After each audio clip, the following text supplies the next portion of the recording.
George, thank you for spending a Sunday afternoon with me to talk about music. Of course. It's my pleasure. And a pleasure to meet you as well. Yeah, First really time. nice to meet you too. Yeah. Thank you for coming to London. Well, pleasure. It's all mine. So, you're a second-year organ student Yeah, at that's the right. Royal College of Music Mhm. in London. Fantastic institution. It is lovely, yeah. What's it like? What's it been like so far? Bit of a rocky road with all of this pandemic stuff. Yeah. Yeah, it's been really exciting, really good fun. I started in, God, it must be September 2019 now. And then we had 6 months, which were amazing. And then Corona happened. For many, it was a bit of a sad time, but I quite enjoyed it.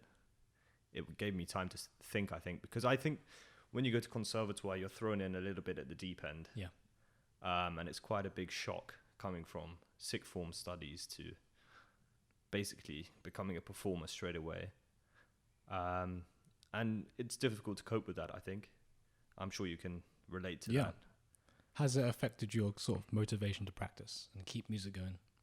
I think at first it was difficult because you have this issue at Conservatoire especially of feeling like you're competing the whole time. And when there's all these competitions inside of the uni and this sort of thing, internally with just the students inside, it's difficult.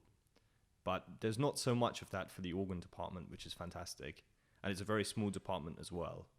And we have faculty classes where all 6 of us are together for a class. And you never feel like you're competing in that.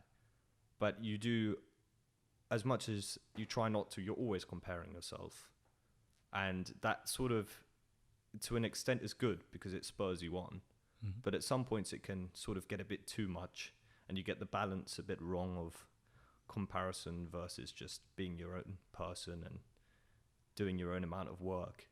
But I think being in a place where you're surrounded by fellow musicians, that spurs you on to practice because you'll walk outside and hear Greek piano concerto being practiced in one room and you can hear it on the street opposite from the Albert Hall. And then you'll hear Rachmaninoff Piano Concerto No. 2 going on. And it's just, that sort of thing is the most inspiring thing I think you can have, is hearing other people your age doing what they love and keeping you motivated the whole time. Yeah. So I think that's really interesting. And not just fellow musicians, but also RCM is renowned for producing fantastic musicians. And you have that sort of quality that spurs you on as well, because you have to sort of maintain that. Yeah, I mean, that's good, but on the same token, it would be good if people told you more about how you're getting on. Right. Because I think there's this whole thing, it's to do with this teacher-student situation, and lots of the teachers across the board in unis and conservatoires are that little bit older than the student, or considerably older in some cases. And the way of teaching in their day has completely shifted to what it is now. And students want a lot more, I think, in a conversation from their teacher. Right. And they want to hear how they're doing and this sort of thing. But back in the day, I think it was just, you come in, you play, you have your lesson and you go. But now I think students want a bit more of a conversation about how they're doing, how they're progressing, where they want to be. I mean, me, myself, I would like that.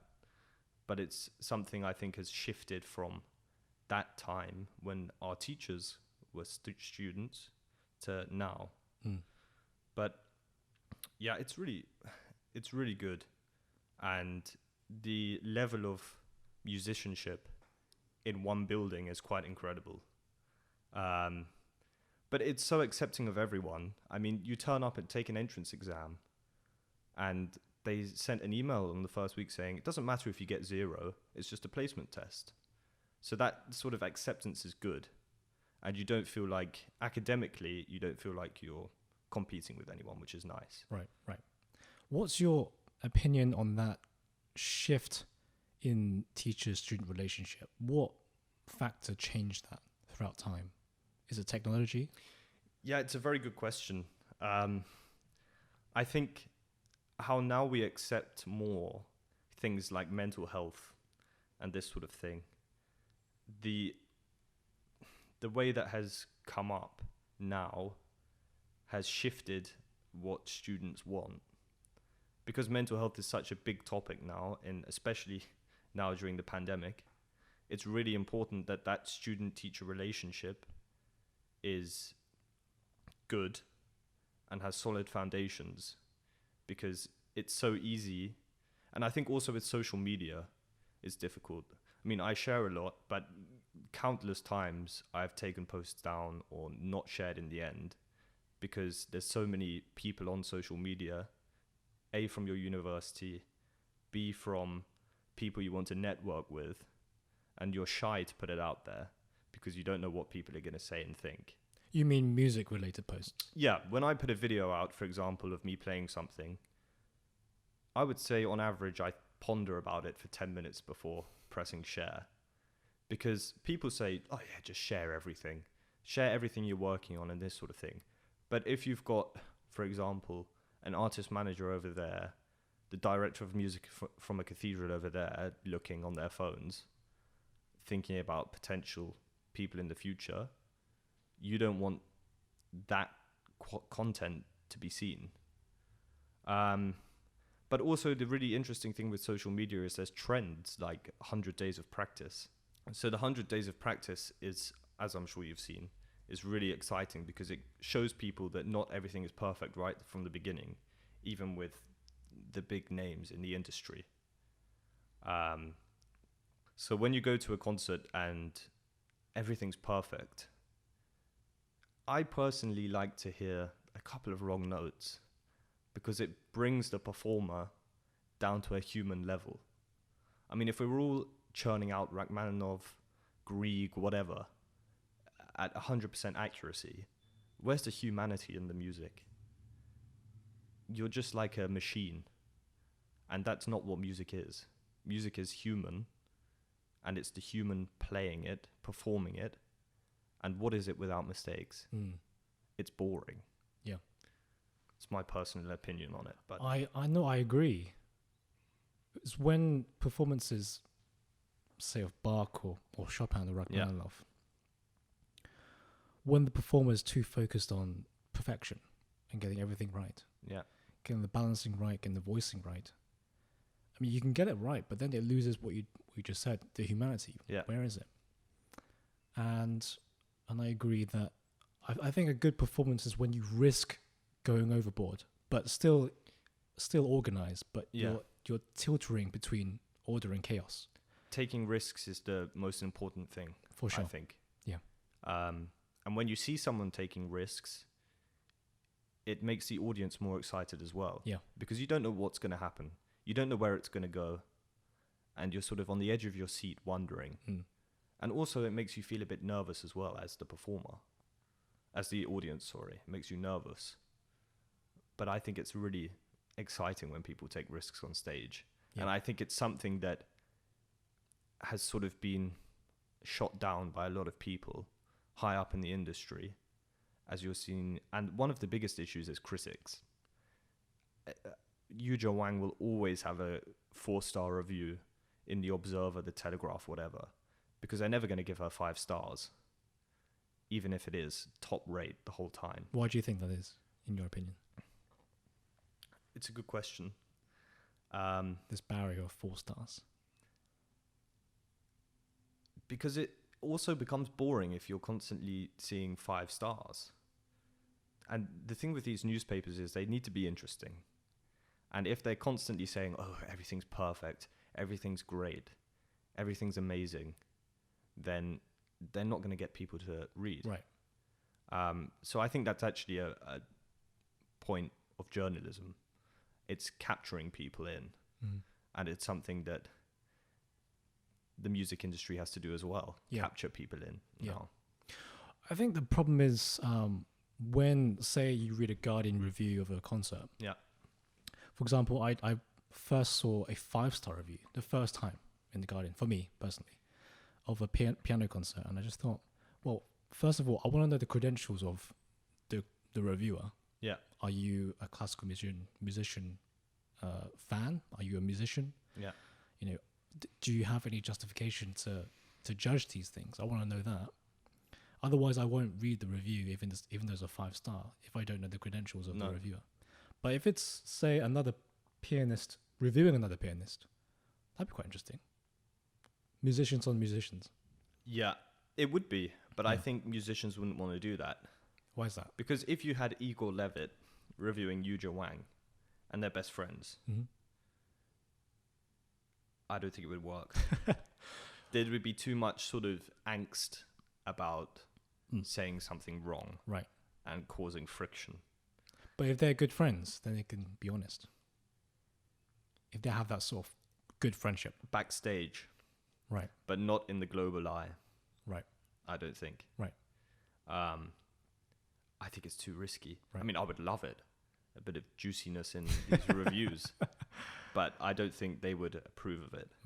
But also, I don't think they really care. If you're a top performer, you don't care what the newspapers say. And you just are so focused on your own life that one review, be it 3-star, 4-star, 5-star, you're not worried about that. Yeah. And it's so important that you don't read the reviews because it can really muck with your head, I think. I think with Yuja Wang, there's already an established reputation. Yeah, there is. I've never read one review of Yuja without someone discussing what she's worn on stage. Yeah. And it's irrelevant. I mean, it's sort of like her unique selling point, but it doesn't need mentioning in a review. You know she's going to come out on a flamboyant outfit wearing heels. It doesn't need to be mentioned, I don't think. Yeah. I'm interested to know what you think about that, but I've been pondering about this a lot, whether dress is an issue. Because after all, you're going to watch a concert, not just listening to it. Precisely. Yeah. So sometimes I personally think a person's dress sense can sort of distract slightly away from the music. Slightly. Yeah. Having said that, Yuja Wang plays brilliantly. I don't know anyone else who can play like her. So I think that gives her a bit of license to do what she likes. So she draws crowds in. She makes money for the concert halls and stuff. But this draws the point that people don't only go for the music. They go to see the person on stage. Yeah. And this is something I'm passionate about. I don't want to do the typical thing of turning up to a concert wearing a suit. Because why can't we perform in a t-shirt? Why can't we perform in the most flamboyantly made suit from Italy or whatever? And I think this whole sort of, especially in the organist world of wearing a shirt and tie, is really boring now. Because if you want to sell out a hall, a church, wherever, you don't do it by looking at the program and deciding what music you're going to have. Maybe 70%, but it's the person who will set it out. And I think that's so important. People need to remember that people go to see you and what you do with the music. Because if you just play like everybody else, no one's going to come. Well, you'll get the old folks that come every time, the organ anoraks, as I like to call them. But you won't get new people in. You won't pull any younger generations in. For sure. And I think it's really important, this whole point of just be yourself on stage, wear what you want, play how you want, within boundaries. But do it so that you're inspiring the new generation and not focusing so much on the current generation of listeners over the age of 60. There's so many things I want to unpack from what you just said. They're really interesting. So do you think fashion concert attire has become, should be part of our identity? We shouldn't really follow tradition of bow ties and we can just wear what we feel like. I don't think... Okay, let me go back a step and say there is a certain level of attire that should be worn on a stage. I mean, I wouldn't go on in tracksuit bottoms or whatever. Flip-flops, yeah. Yeah, flip-flop sliders, yeah. But I think once you're past that sort of boundary of what is acceptable and not on stage, you can do anything with it.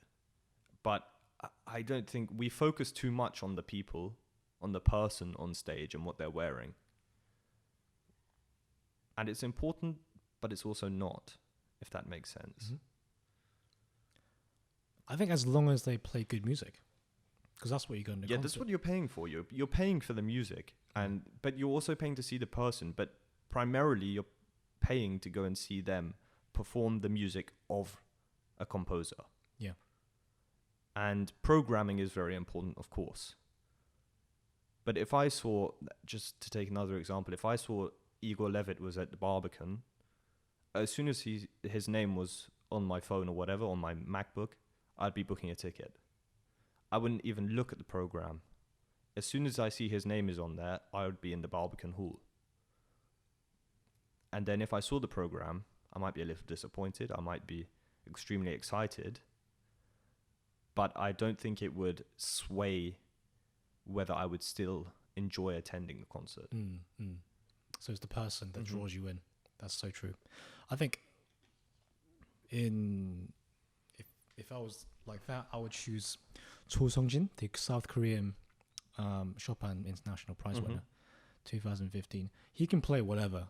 Just if his name is on the board, outside the concert hall, I will go and watch. No matter what he plays. Yeah. He can play contemporary music for all I care. I would go watch. Yeah, I think that's the thing. It's stage presence as well. If someone commands the stage whilst also commanding the orchestra and the sort of audience, then they've won. They've done everything they need to do.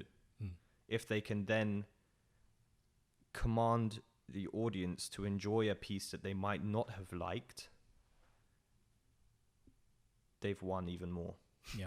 If you see what I mean. I see what you mean, yeah. So someone can play the most perfect rendition of a piece, but if they have no concert presence, it's dull. It's dull, to say the least.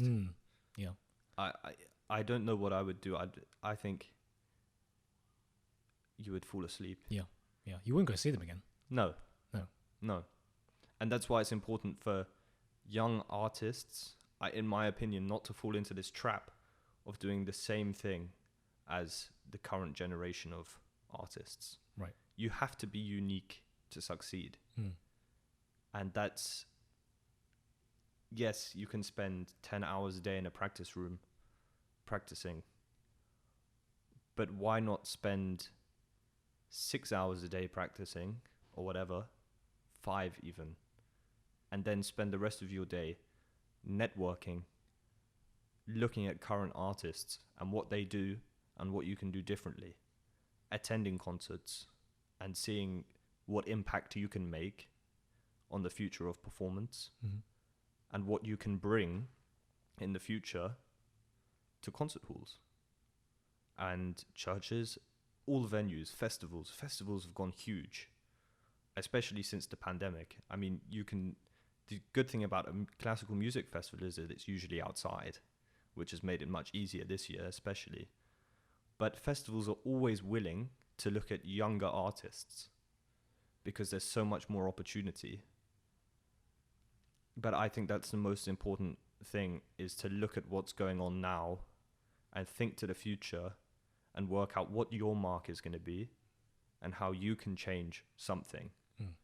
Because also, if you want the future of music to carry on past what I call the organ anoraks, you have to find a way of doing it yourself and making it interesting for younger generations.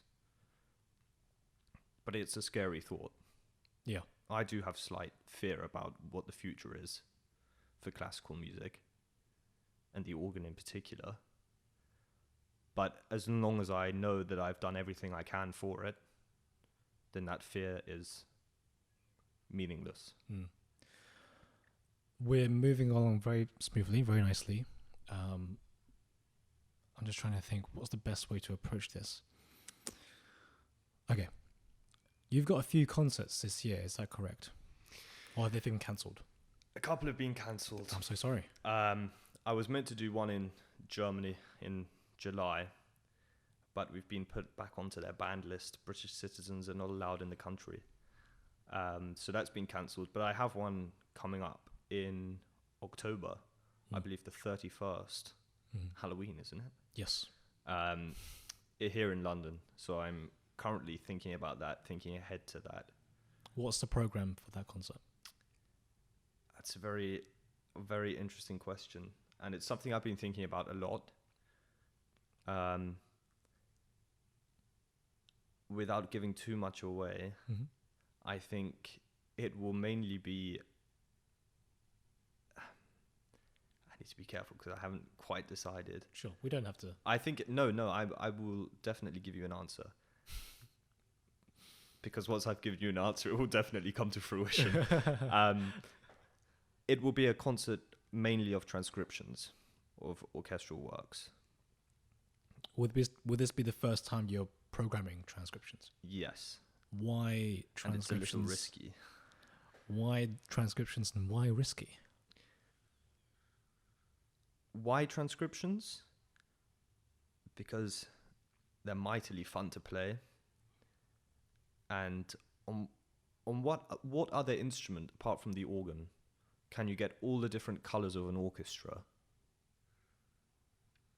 to be heard by an audience? Other than the organ, you can't do it on any other instrument, I don't think.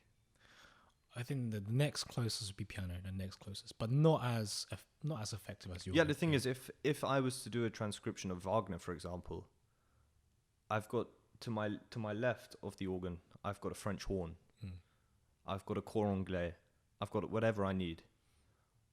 A selection of flutes to my disposal.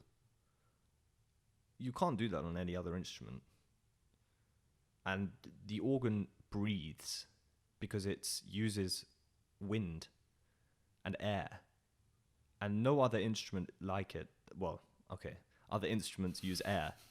But you don't have anything like the organ. You hold a note down on the organ and it can be endless. Unless you take your finger off. Is it powered by electric? Yeah, electricity.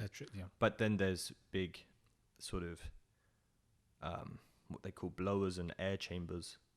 And then once you press a key, sort of wooden plank lifts in the pipe, and then the air can come through the pipe, and that's what sounds a note.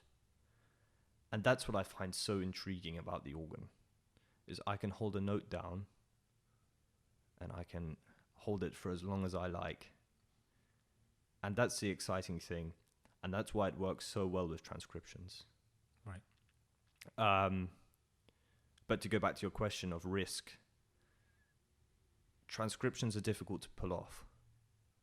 And that's something I'm very aware of. And I will be very selective in my program of transcriptions that I think I can do justice to. But I think also one thing that is quite exciting is the possibility of a transcription from a movie as an encore. Is that still a secret? I will suggest something Jurassic based in a park. And I think that could be quite fun. We'll see if the viewers get that. What makes an effective and convincing transcription performance? You said it's hard to pull off, and I kind of see where you're coming from, but I'd like to explore that a bit deeper if that's possible. Yeah, of course. One, as the player, has to know the orchestral piece off by heart. You need to know it. You need to have learnt it. You need to be able to visualize an orchestra playing it. You need to know which instrument has the line, the melody line, or whatever. How deep and embedded is it in the rest of the orchestral sound? But then you need to also, the key thing with the organ is balance. And you need to work out what balances with what. And if you want, for example, the melody line on a French horn, on the organ, you need to then work out, okay, so I've got the French horn, which is one stop. I need to find a good accompaniment to that somewhere else. And you have to make, one thing I always do is I take someone with me when I'm rehearsing, and I pop them at the back of the church. They loathe me for it, but I leave them at the back of the church, and I will constantly be shouting, how was that? Does that work? Does this balance? And that's why it's quite a difficult thing to pull off. So it wouldn't specify in the score, in a transcription, what the texture should be. You have to work it out on the at the organ by yourself. Yeah, I mean, there might be suggestions, but it's my duty to go through, because every organ's different. You'll never find any organ the same. And every sort of, without boring you, I also find it very tedious sometimes discussing this kind of thing, but all organ builders have their own distinct sound. Right. And that's one thing that's really important, is getting to know the instrument yourself first, and then getting to know it from an outside perspective, and then working out what balances with what, which stops work with other stops, and this sort of thing. That's really interesting. I never knew that with the reorganizing of textures and instruments. That's the first time I heard. Yeah, I mean, often there will be suggestions, but you need to sort of take those suggestions and manipulate them. So, for example, for an exam I'm doing at the college, I'm playing a French piece by Franck, and I have to manipulate what he has written as suggestions onto an English-sounding organ, because there's all the different traditions. You've got the English tradition of organs, the French tradition, the German tradition, and it's the player's responsibility to work out which stops they should use to get it as close to the French sound as they can. Right. And that's the difficulty. And would it be a logical step to say that everyone has different interpretations of the textures? Yeah, of when course. It comes to the same. Yeah. I often disagree with my teacher on what sounds best. Right. And we will have a conversation, and he will say, try this sound. And he will pull 4 stops out. And I will say, no, I don't like it. It doesn't work for me.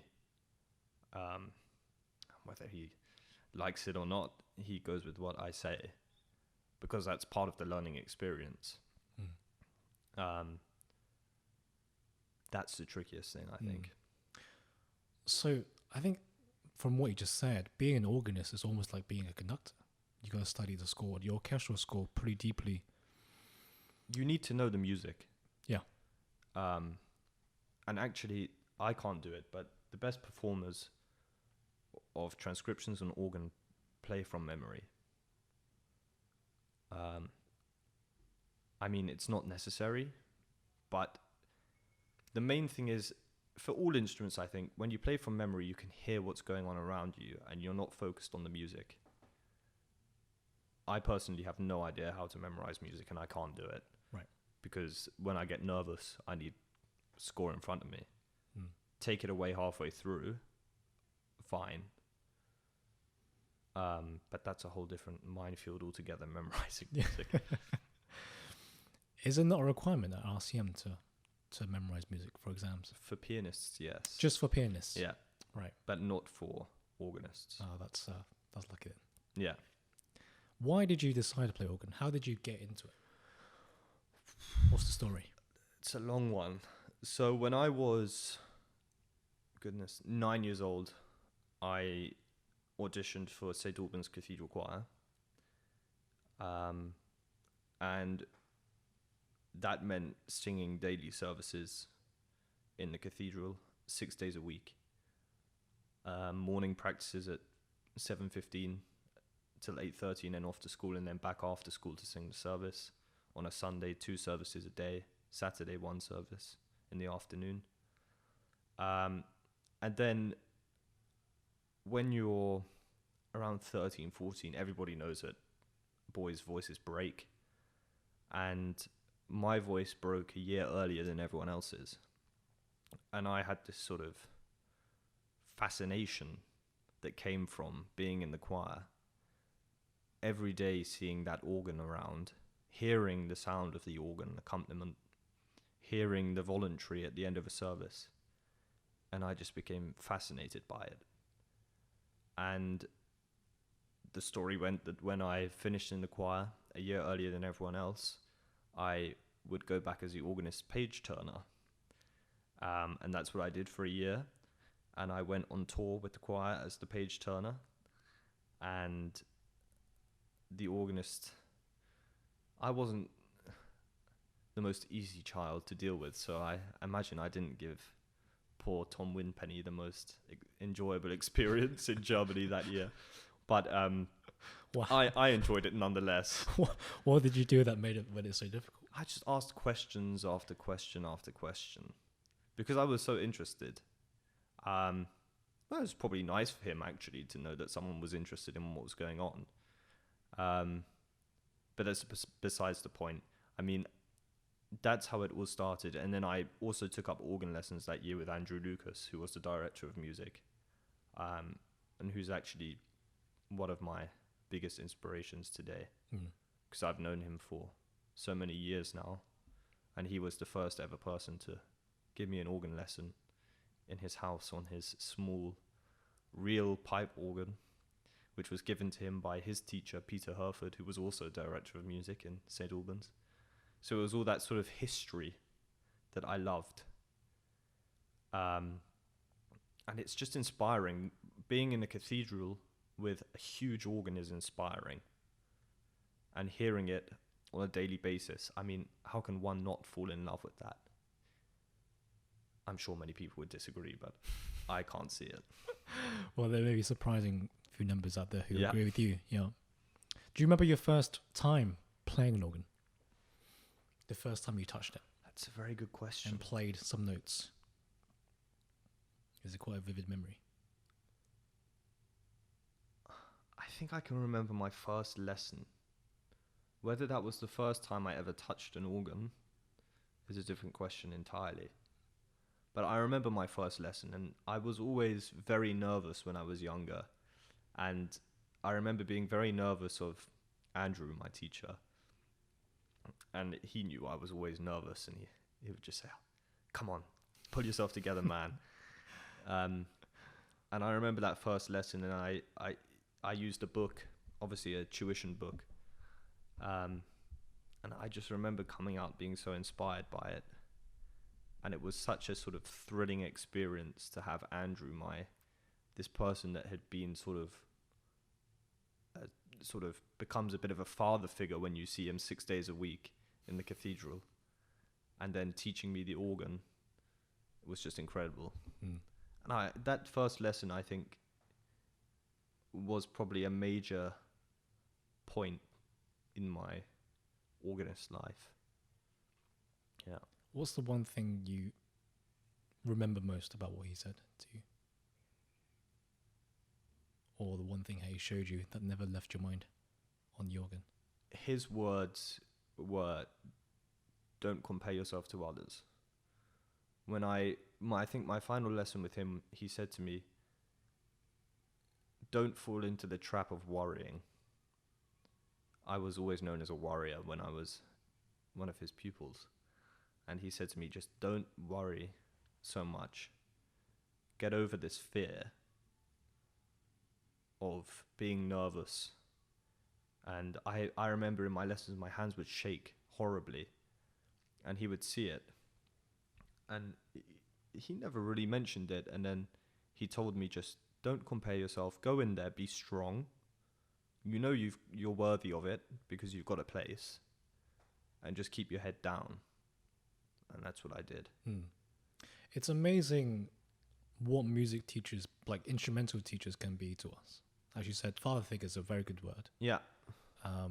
When I was studying piano at the Royal Welsh College of Music and Drama, Professor James Kirby, I didn't see him as much as you did. Your teacher 6 days a week. I saw him once a week, sometimes twice. But he was the most passionate and caring man I've ever met in my life. Yeah. And father figure, yes, that's a good word. But also, he didn't just teach me about music. He taught me about music in the context of life. Yeah. Including bits of philosophy and drawing social examples into the music that really strengthened the way I saw music itself and also how I lived as a person outside. Yeah. And almost like a life coach, almost. Not just a pianist, professional pianist and professional teacher, but a life coach. And I know that not everybody gets a teacher like this. Some people get really awful teachers. Yeah, you have to be lucky, I think. You have to be lucky, yeah. And I was very lucky to be partnered up with him. And I still remember what he said to me. First week of having lessons, he said that my job here is not to teach you. Well, not just to teach you. My job here is to make myself redundant. And I left that room after that lesson. I can imagine. I was like, what? You're a teacher. Yeah.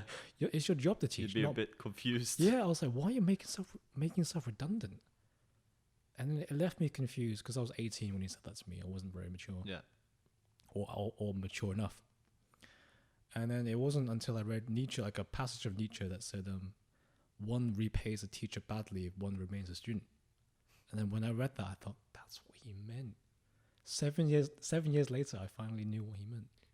Those are the moments that form a musician, I think. Yeah. And that's why it's such a incredibly emotional industry. And it's those years when you're 14 to 21, I think, when the most impact happens. Yeah. It's so emotionally exciting, I think. But you do have to be lucky. Yeah, absolutely. Yeah, and I feel very, very appreciative of him. Yeah. Has music changed the way you see life? Music gives me life. Without music, life would be dull. Right. And this is the whole thing. Over the pandemic, when all of these things surfaced, like, I remember there was that advert of that ballerina, Fatima. Do you remember that? I do remember that, yeah. Saying that this is her new career in cybersecurity or whatever. Yeah. And then all of these things came out on Twitter saying things like, if you watch Netflix, if you watch Now TV, if you watch whatever streaming platform, you need artists. If you listen to Spotify on a daily basis, Apple Music, you need artists. And I don't think I know anyone that doesn't listen to some form of music. Music is what keeps ticking. It's the only thing, probably, that is constantly going on. I mean, you can hear it out the window now. It's the one thing, one constant in people's lives. And it takes you through all different emotions, from the darkest depths of wherever to the happiest times of your life. I mean, think about it. There's music at a funeral. There's music at a wedding. I think that's perfectly shows how at every point of sadness or joy, music is there. But for me, music keeps me going. If I'm having a rough day, I just whack on FORTE's Requiem. That gets me through. It's a good one. Yeah. It's the most gorgeous music you will ever hear, in my humble opinion. But life without music would be incredibly, incredibly dull, I think. And that's what a lot of people forget. Yeah. So music always happens every day, no matter if you're playing the organ or not. You always listen to music every day. Yeah. I don't think I can say in the past 6, 7, 8 years, one day where I haven't listened myself to a piece of music. And what I find most exciting is listening to new releases.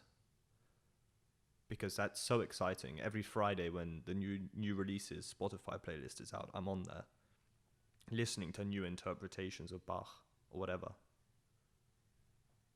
But I can't think of one day where I haven't listened to music, which is quite scary as well. Yeah. Well, now that you mention it, I don't think in the last... When did I start piano? Probably 11 years old. 14 years. There wasn't a day where I didn't listen to music. No. Yeah, you're right. Yeah.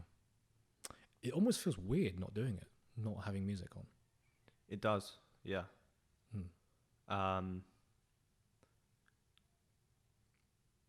I think every morning when I wake up and I have a coffee, I try and listen to something new. And even if I despise it, I make myself listen to the whole thing. Because you can't be a musician and just be focused on one aspect of music. Right. I mean, you can be a musician, but you can't be a well-rounded one. If I just listened to Bach every day, I could. But if I did, right, I would be an incredibly boring musician. And I think that's something that is so exciting, is new music, new releases, new interpretations of old music. That is what makes me tick. I'm glad you mentioned new interpretations of old music. I recently read an essay by Alfred Brendel, the Austrian pianist. He's not giving concerts anymore, which is very sad, I think. I think he's sort of receded into teaching and writing, which is very sad. He wrote an essay on recitals and programs. And he said something that really intrigued me, but I don't remember him ever explaining it further. So I'll recite what he said in the essay. Please, he said that modern musicians need to recontextualize old music into our modern world. And we shouldn't treat Mozart, Bach, Beethoven, Chopin like, and I quote, titans in a museum to be preserved and to be fawned at as unchangeable pieces of art. And that really intrigued me. And I thought, how do we recontextualize our interpretations of of old music into the modern world? How do we do that? Yeah. Especially with classical music, you have musical direction, right? And people have to follow, the pianos, the fortes, the mezzo fortes, phrasings, articulation. And if you sway too far away from the original intention, you'll get criticized heavily. Yeah. Not just by your critics, professional critics, but also your close musical circle. Why are you doing this? You're not being faithful to the score. That's the key word, faithful. Yeah. Being faithful to the score. When people use the word faithful, it just reminds me of being really dogmatic to the score and following everything to the T. And it makes me think, okay, there's this narrow framework of execution. But because it's so narrow, there's not much wiggle room to be original, to implant and to import our own identity, and thus making it extremely, extremely difficult to forge our own way within this really narrow framework. I wondered, what's your opinion on what I just said? Well, let me put it this way. This is why I love the organ. Right. And I will try and explain it a little bit as briefly and as concisely as possible. Yeah. So we use a term when playing the organ of registration, and that is the stops, so the sounds that one would use for a specific piece of music. And if I take the example of a Bach chorale with the melody in the right hand, accompaniment in the left, and the pedal, there is a sort of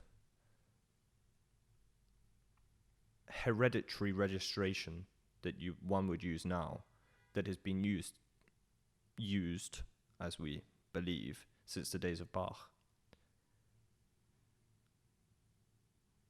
But why? Why do I have to do that? Why can't I use a registration that I think fits the music? I can. No one's going to stop me. I might be frowned upon for doing it, but why not? If I want to have an oboe, a cor anglais, playing the melody line, no one can stop me. And this is where I think the sort of main point lies. Allow people to take these risks, going back to risks again, take these risks and do this sort of thing. Otherwise, it's boring. I'm not saying that it's always boring.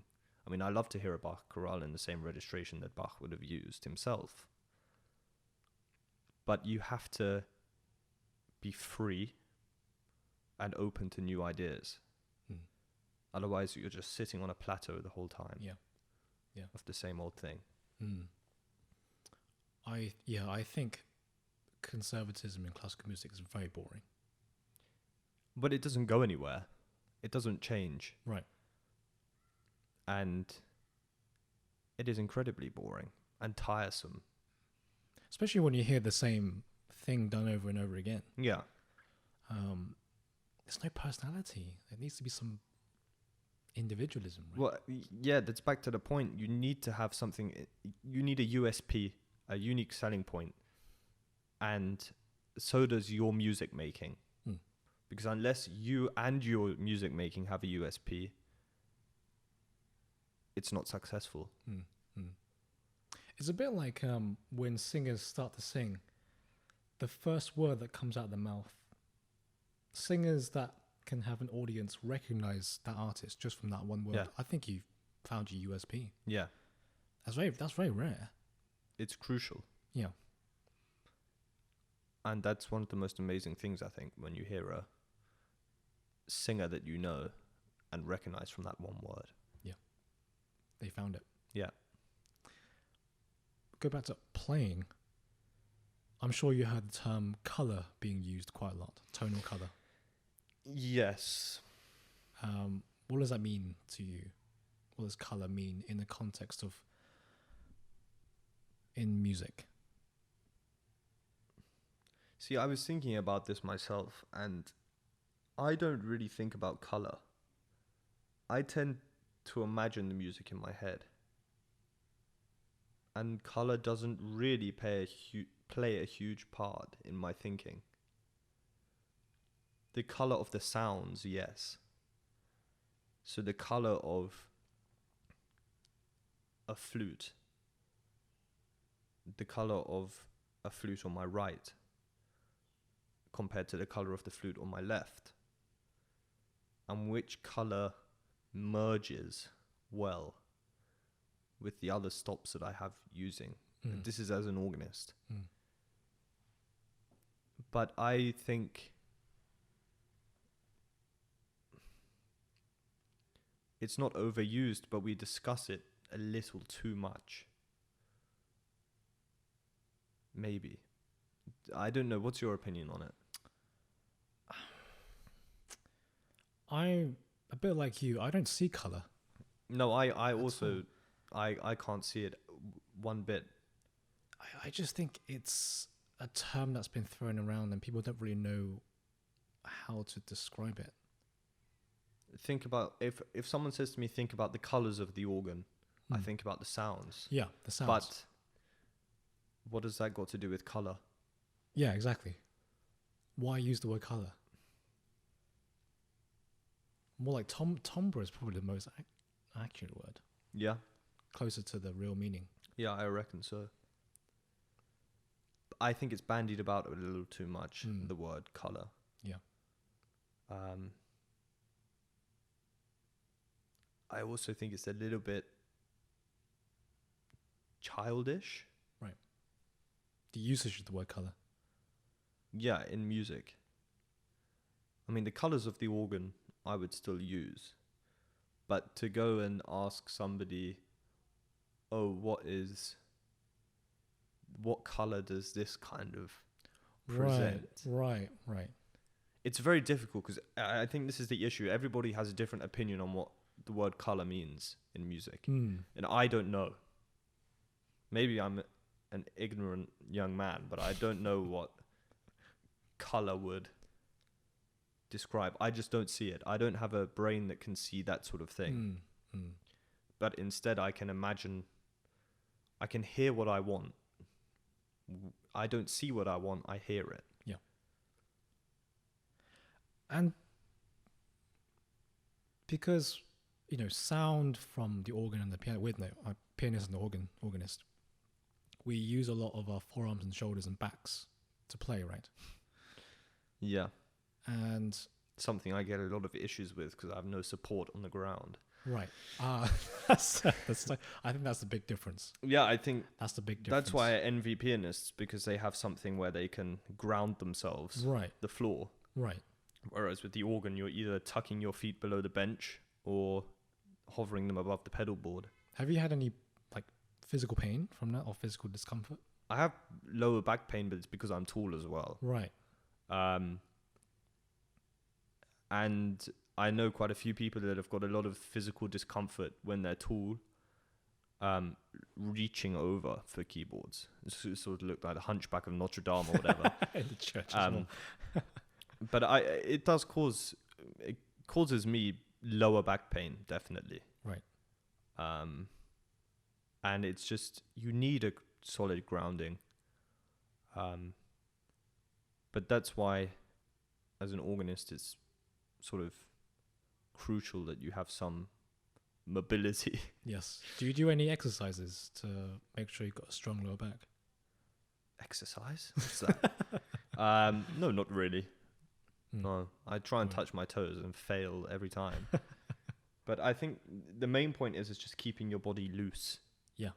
And you can do that by going for a 5-minute walk or whatever around the block. Right. But we do Alexander technique in uni as well, which I'm not completely won over. Yeah, I'm not completely won over by it, but I think it does help. Right. Semi-supine. I end up sort of falling asleep for half an hour. But apparently that's okay. I've been told that if you fall asleep, it's a good sign. Right. It's working. Yeah. Gotcha. And I do notice a difference. And I am just, by all fault of my own, don't have very good posture because I don't focus on it so much. But it is something that organists have to be aware of, especially, is being mobile, moving around a lot, and just being able to eradicate pain, if you get it. Yeah. Just going back to the physical point and timbre, or colour, if they insist, audiences.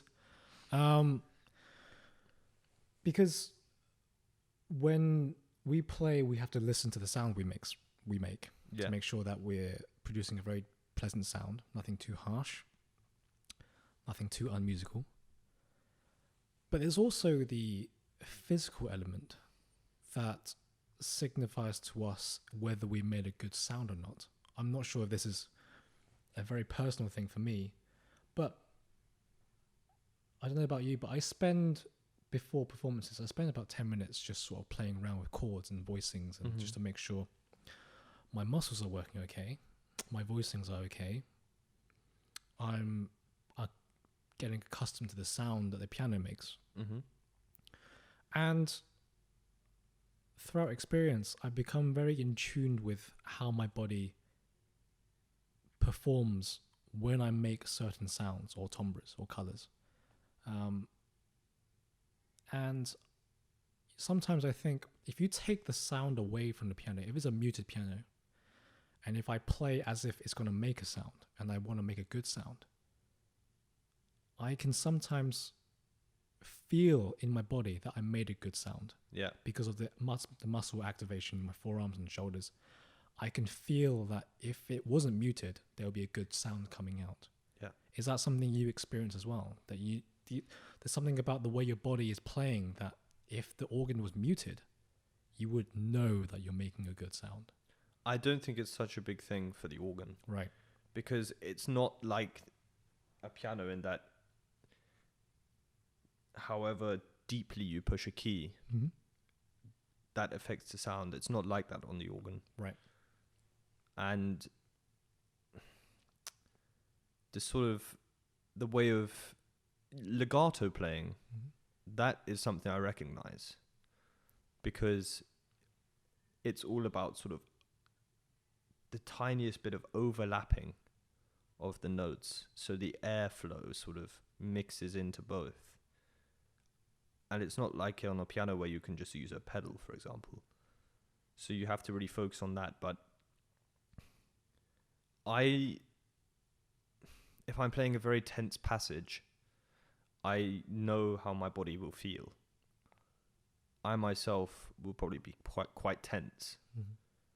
And I know that my jaw will be locked up. From the concentration. Yeah. But also because I feel myself in the music. So if the music is tense, I begin to feel tense myself. And then I do what my body naturally does when I'm tense. But I don't think it's not dissimilar, and it's not similar to the piano. Yes. And how would you know you're making a good sound? Is there any sort of physical signs? The ears. Just the ears. Just the ears. Right. And whether you get a clap at the end. It's quite concerning when there's no clap. Yeah, precisely. Very concerning. Do you play the piano a lot? Not as much as I should. Right. I kind of wish that it was like the good old days of the Royal College of Music, where you had to take piano as a second study. If you're an organist. Yeah, but that's not the case anymore. And I do wish I played more piano, and I do get envious when I walk around the corridors of the college and listen to pianists playing. And I do think to myself, I should take it up again. But I know that lots of the finest organists in the world are also pianists. So it is definitely something on my radar to get back up to speed on. And I'm not fussed about being the best pianist in the world. I'm not fussed about that. But I would like, for myself, I would like to explore how the piano helps my organ playing. And that's something I'm really interested in exploring. I think it's the other way around. I think how your organ playing affects your piano playing. I think you'll be a really good pianist, having played the organ. It would be interesting to see. Maybe we should test it out. Yes, we. Yeah, it would be interesting. Because I think your legato playing would be superior to mine. I remember that I always loved the pedal on piano, and I was an overuser. Are there sort of prescribed pieces to study at RCM? Are there things that you have to do as an organist? Well, there's for every instrument, there's a set list for your end of year exam. I think until your third and fourth year, where you just do a repertoire exam, and it's fairly well balanced of music for the organ department. It's from across Europe, so you've got English organ music, French, and German, basically. And then one of your own choice, which can be pretty much anything. But I don't think there should be prescribed music for you to... Why is that? Generally, the music on the list is set by the head of department. So the head of department might be really into a area of music that doesn't really interest you. And of course, I'm not saying you shouldn't do it, because it's important to have that in your repertoire. But there needs to be a sense of, you are also a performer, you are also a musician here. Make your own choice of what you want to do. I think 3 set works is excessive. Maybe have 2 or 1, and then allow your student to choose. Right. But maybe I'm just being a typical student and complaining. Rebelling against the program. Yeah. Maybe if the boundaries were a bit more vague, then more wiggle room to choose. Maybe not too narrow. Yeah. Well, For the potential organists or organist students who are thinking about studying, would you mind sort of telling people what you're playing right now and what they should be preparing for institutions, musical institutions? So for my exam currently, which is in July, I'm studying 2 pieces of Bach. I'm also studying a French piece by Franck and a piece of Liszt, which is extremely exciting. Awful to play, but incredibly exciting. And then on the side, I think people write off transcriptions, or they just don't realize that they exist. So transcriptions are what I'm going to be working on over the summer and into the autumn. And that excites me. The thought of that makes me really excited. So I'm looking forward to that. But I think once you can never master Bach, for example. You're always learning new ways of performing, new ways of bringing out what Bach wanted and intended. But there are obviously certain parts of Bach's music that are important to study to get a grounding. For example, the chorales on the organ. Once you can play the Bach chorales properly, which won't come for years, then you can play anything. That's what my current teacher has told me.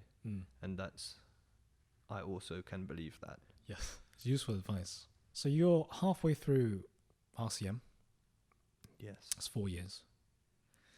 What do you hope to achieve in the remaining 2 years of your time at a great institution as RCM?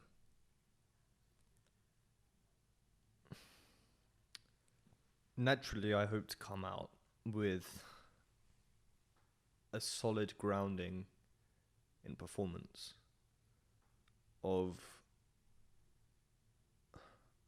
most, but not all areas of organ repertoire. And I hope that I'm not going to be pushed in a direction that I don't want to go in. But what I hope to come out with most is a feeling that I've done myself justice with networking, meeting people, connecting with other musicians, and breaking away from this idea that the organ community is inaccessible and a scary place to be. We need to, as an organ community, there is a responsibility that young organists hold to break down the barriers for future generations, to make the organ an instrument of its own, to give it more of a status in the world of music, and to not scare people away, but entice them in. And something I hope to have achieved is that by the end of my time at uni, these 4 years, that I will at least have one project on the go, or have already done something towards that. What it is, I don't know yet. But I have a few ideas. Are you hoping to build your social media platform for the organ? Yeah, that's important, but for me, social media isn't the biggest thing. The biggest thing for me is being out in the world and giving a real life, making the organ accessible in real life. That's the thing for me. And social media plays a part in that, because people see what I do as an organist, but they only see a little bit of my life. And I want to go out into the world and actually bring the organ to people who wouldn't have had the opportunity to hear it. And that's something which I think is important, outreach. For sure. And I think you have a good chance because you're... and I think you have a good chance because you're young. still relatively young. Yeah. And I think it's better than having a cliched old person spreading the awareness precisely of an organ. I'm not saying there's anything wrong with that. No, there's nothing wrong with it at all. But I think it's more effective if a young person did it, because you're the first person I met who played the organ, who's very young. Yeah, and that's why people of my age have a responsibility. A bigger responsibility. A big one. And it's not our job to be ignorant of it and ignore what we have to do. It's a bit like being an activist. Yeah, it's a good way to put it. Yeah. Whether you want to do it or not, you have a responsibility to be an activist for it. And it's all part of the instrument. But I won't take anybody telling me to be quiet and to be quiet. And they obviously want me to be quiet. I won't take anybody telling me to be quiet and to tone it down or whatever, because I will keep saying things that are controversial until people realize that they need to change something themselves to make the organ accessible for the future generations. Well, George, thank you very much. Thank you very much.